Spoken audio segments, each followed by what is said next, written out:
What's up, YouTube? It's Cozmoe with another tutorial for my new song, A Perfect World, which I'm pretty excited about. Let's jump on in. Tip number 1, take all the audio from your first drop, but remove the drums and put that in the granulator to create drop 2. So if we listen to drop 1, but take out the drums and maybe render this to audio.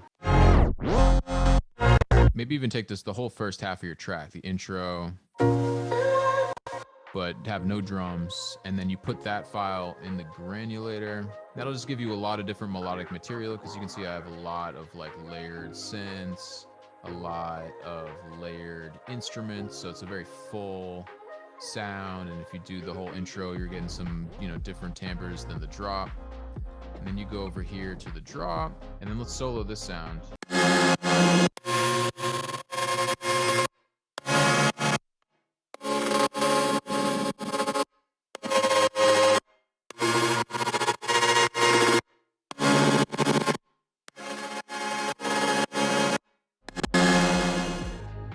Cool. So originally I watched Frequent's tutorial where he has you macro up these controls on the granulator, and I was checking this out and I'm kind of glad I did, because I usually sleep on using the FM on the granulator.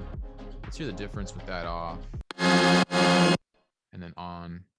It's adding like a little bit of noise. You can see you don't really want too much of it, but just a little bit can be cool.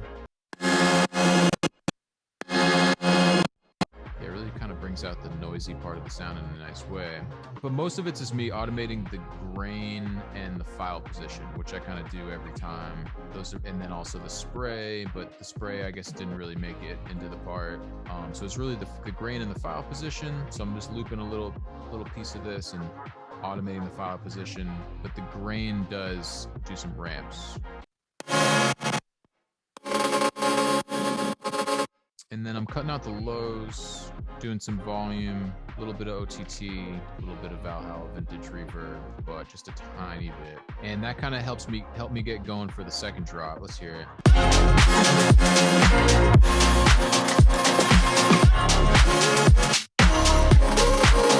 So then I think I froze this though to audio, and I chopped it up even more. So here it is frozen. Because the granulator has a lot of crazy stuff going on. So all the more reason to freeze it and flatten it, kind of clean it up.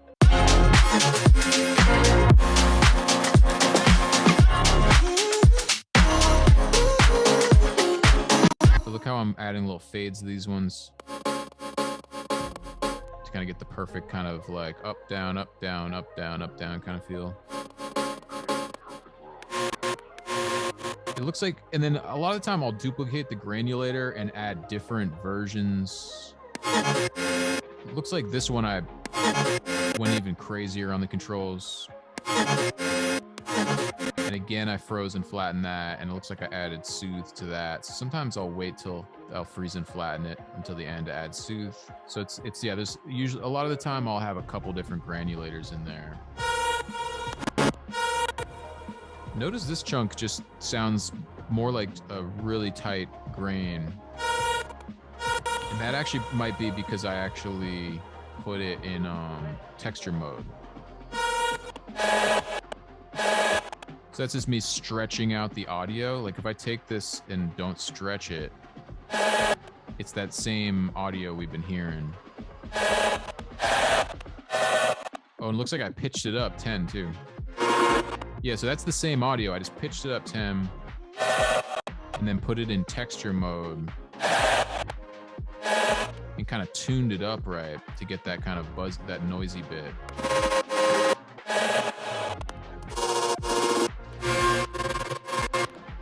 If there's a problem with something, I'll bring it onto a new track, add some new effects. It looks like this one has the ring mod on there.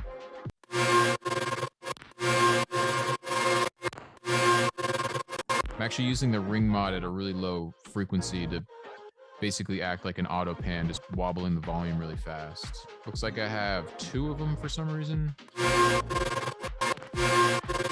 the same effect just to make it more dramatic, and then a comb filter. Comb filter's adding some gain there. Sometimes when I use the comb filter, it's sort of hard to tell exactly what it's doing, but it'll make a sound just kind of a little louder, a little noisier, kind of cut through the mix a little bit more. Looks like here to accentuate that moment, perhaps I put it down an octave, just that little bit. Yep, this is down an octave. That's another thing that I'll do to thicken up bits. So without that octave down version,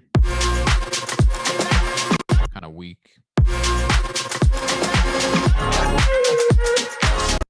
So definitely recommend getting to audio. I kind of freeze and flatten just because my CPU is going crazy, but one of the benefits is you can kind of just see everything better, do some of that stuff. Here's another granulator, and you can see I named this one just synths because it doesn't have all the basses. So I'll do that. I'll make a bounce of everything without the drums, then I'll do a bounce of just the synths or just the vocals, just to give me more timbres to work with for when I duplicate the granulator, have more of them. So here's this one. You can also see I've cut some frequencies on use Soothe to tame it, and I'm automating the low pass to come up, which I do a lot.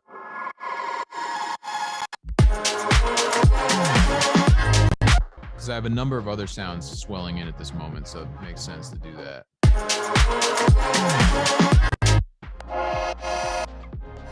So this one sounds just a little bit less abrasive than that other one because it doesn't have all the basses, it's just the synth. So it's kind of nice having those couple bounces, gives you more dynamics. Let's check out the layers real quick of all these layers going on in the first drop that led to what was in the granulator.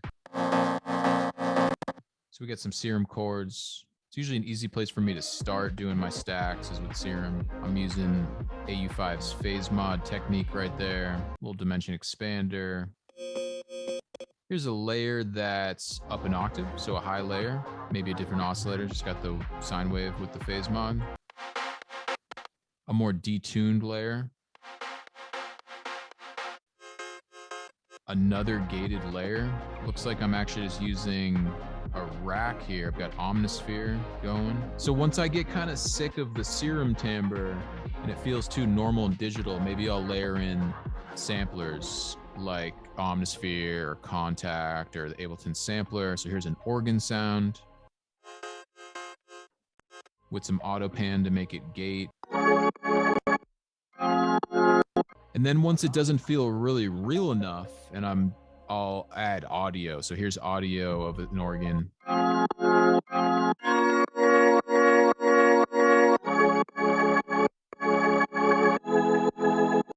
So sometimes I have to pitch these things around myself. It's a matter of luck sometimes if I've got a sample hitting certain chords. Here's the RAVE generator, which I'll get to later. Free plugin. Another serum just for a special little moment, I guess. I needed something. I like the reverb filter. It's one of my favorite filters. Oh, this must be Serum FX. So it's actually the reverb filter on some piece of audio.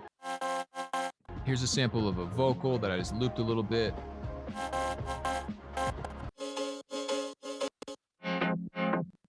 Addictive piano.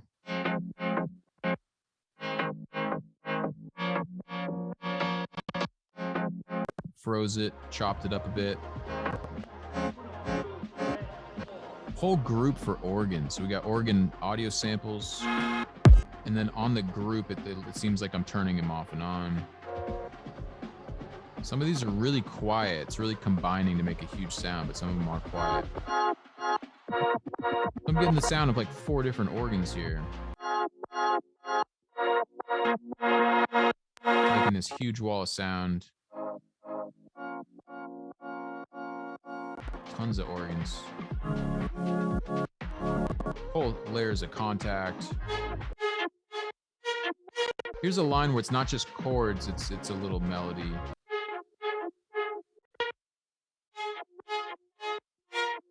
Another patch with this you know, so obviously the name of the game here is layering tons of stuff, but getting into some orchestral elements too, but different articulations of strings, staccato, pizzicato.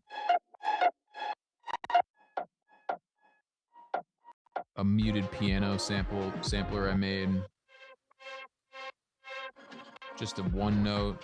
So I basically just kept adding layers, and if it wasn't sounding big enough, I just kept adding layers. So layers from Atmosphere, Serum, Contact, all together to get this big kind of wall of sound. This is going to be good for a couple of reasons. One, it's going to make your second drop more rhythmically crazy than your first drop. And two, all that stuff in the granulator that you're hearing on drop 2 sounds a little bit familiar because it's got the timbre of what you're doing in drop 1. Tip number 2 is to take some synth audio and glue it together in order to get a clean octave rise. So got this piece of audio, and I think what I did is I probably hit Command J to join it and then duplicate it a bunch. Then you got to glue it together again. So Command J that, and then go to the clip transposition knob over here. You probably, if you just joined it, make sure you probably want to be on Complex Pro or Complex, not on Beats mode. And then go over here to the transposition envelope, which I'm just getting used to in this update. There it is. And do an octave.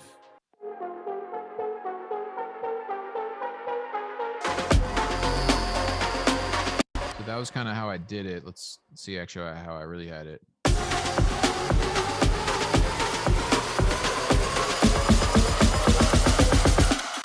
And this is in a group, and I bet the group, yeah, I've got some filter movement on the group. Easy way to add a riser effect to any sound, even if it's printed audio. Tip 3 is a free plugin called the RAVE generator. Pretty cool plugin. It's got a lot of stab sounds. Let's hear it. Looks like I've got some Valhalla vintage reverb. Then I've got this macro where I automate OTT and Valhalla vintage reverb to come up.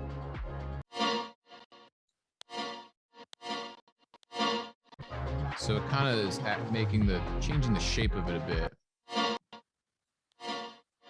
Kind of makes it hit a little late with that reverb. I'm going to fat rack, some volume automation. So you can see how I can take a stab sound that's just a staccato stab, but also give it this kind of vja kind of sound by automating OTT and reverb and volume to kind of give it that shape. Looks like it's different shapes, but pretty similar shapes. And yeah, this thing's a free plugin. Just search RAVE generator. Looks like I used it again here. A second one. Because this sounds like a major chord, and this one's a minor chord. So it's kind of a pain, but yeah, I got 2 different presets just to get 2 different chords. Tip number 4 is to automate your EQs. I do have Soothe, and I already had put Soothe on this sound and added some reverb to kind of make it less abrasive, but I guess it was still hurting my ears. So you can check it out how the EQs kind of move around on this sound.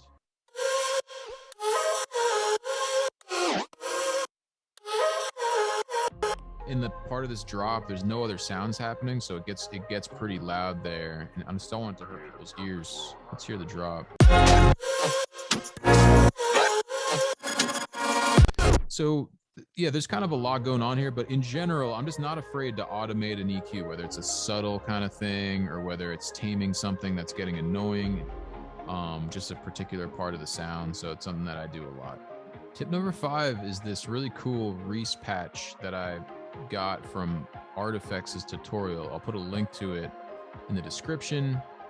What he does is he makes a sound in Serum and then resamples that and puts it in the sampler, just because the FM synthesis and sampler is a little different than Serum. I like FM synthesis and Serum for some simple wub sounds, but in general, I kind of have a tough time with it. It's just kind of nice to get a different FM sound sometimes than Serum. So if you go over to pitch oscillator, if you go over to the pitch/oscillator tab, you turn on FM, and let's hear the sound. So it's a lot more simple of a sound. Kind of a sawtooth sound, Reese kind of sound with some portamento or pitch bend. And it really gets this crazy character with the FM. And you can, I macroed up the type of oscillator. So there's a chance that I was automating that, but most of it comes from just automating the frequency, automating the volume of this modulator oscillator. And so it's kind of tough to tune it right. It's a little bit out of tune.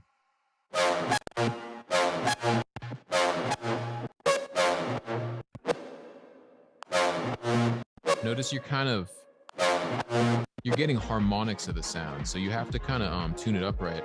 Another really crucial part of the tutorial that I didn't know that I thought was cool is that you have to change the root note in sampler to get the FM to be in key. So see how the root has to be an F if this sounds an F. You don't want to use the transposition knob over here. You want to make sure that you got the root note right. And that's why these harmonics are sounding kind of in key. Very cool sound. You can see I've frozen and flattened it. You can see I did a manual glitch thing here where I just kind of duplicated part, maybe because it was getting out of tune. Heavily cut out the lows for this one for variation. All right, that does it for today. Thanks for checking it out. Go check out the full song. Stay tuned for some more crazy, bassy music from me this year. Y'all be good. Peace.